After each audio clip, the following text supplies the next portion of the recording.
Welcome back to the Gentleman's Gazette and part 3 of our mini-series on colognes and fragrances. If you haven't already done so, check out part 1 about the history of cologne and part 2 about how to choose the right cologne for you and how to apply it.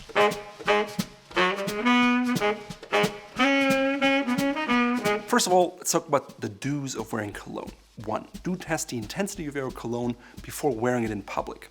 You can do so at home because some colognes are very overpowering, while others are very light, and you want something that is balanced. 2. Before you make a purchase, do check with your spouse or your significant other and see if they like it. Even if you love the scent, if your partner doesn't want to be around you, it's not good for your relationship, and there's simply so many other scents out there, and chances that there's one that both of you will like is very high. Do 1 or 2 sprays max for a regular intensity cologne. 4.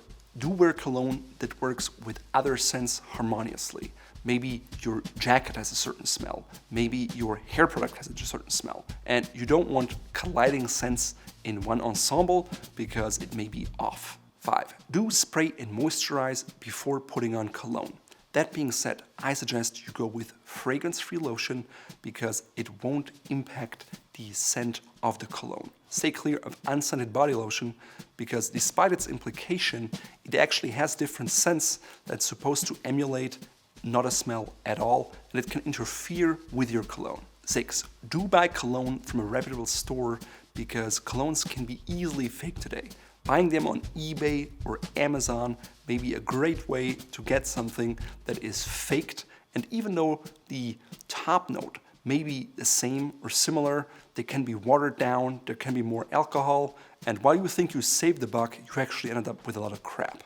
So always buy from a trusted source. Now let's talk about the don'ts of wearing cologne. 1. Don't rub in cologne on your skin, let it just settle naturally onto your skin. 2. Don't wear cologne in the presence of people which have allergies or an aversion to cologne. You might think people are overly sensitive, but there are truly some people who collapse when they smell cologne. For the same reason, don't use colognes in hospitals or medical facilities. If you want to, maybe go with something very light, definitely not with something that's overpowering because it can have negative impacts on the people there. 3.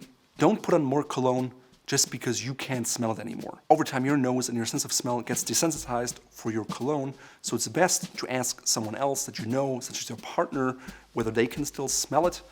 Otherwise, you're just overpowering the people around you. Don't put cologne on open sores, your ears, your mouth, or your private parts.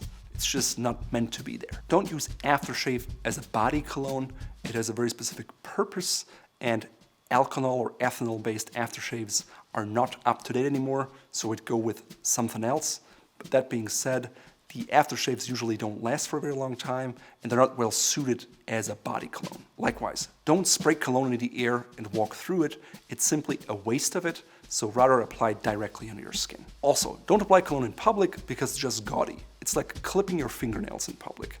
Just do it at home. Don't buy or use bargain colognes from the drugstore. It's something that's reserved for teenage boys. And no, the Axe or Gillette won't make women follow you around the block or fall from the sky because they find you so attractive. Also, don't buy cologne for the great looking bottle.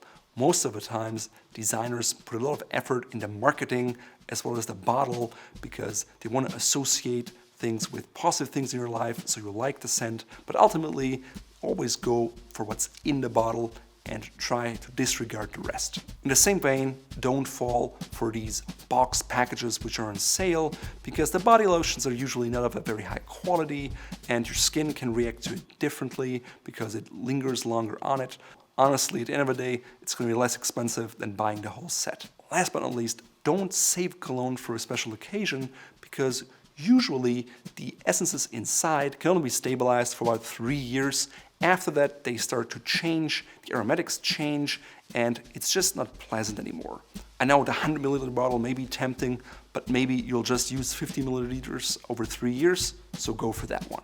If you enjoyed this video, make sure to watch part 1 about the history of cologne and part 2 about how to choose one and how to apply it. Also, subscribe to our channel so videos like this come right to your inbox.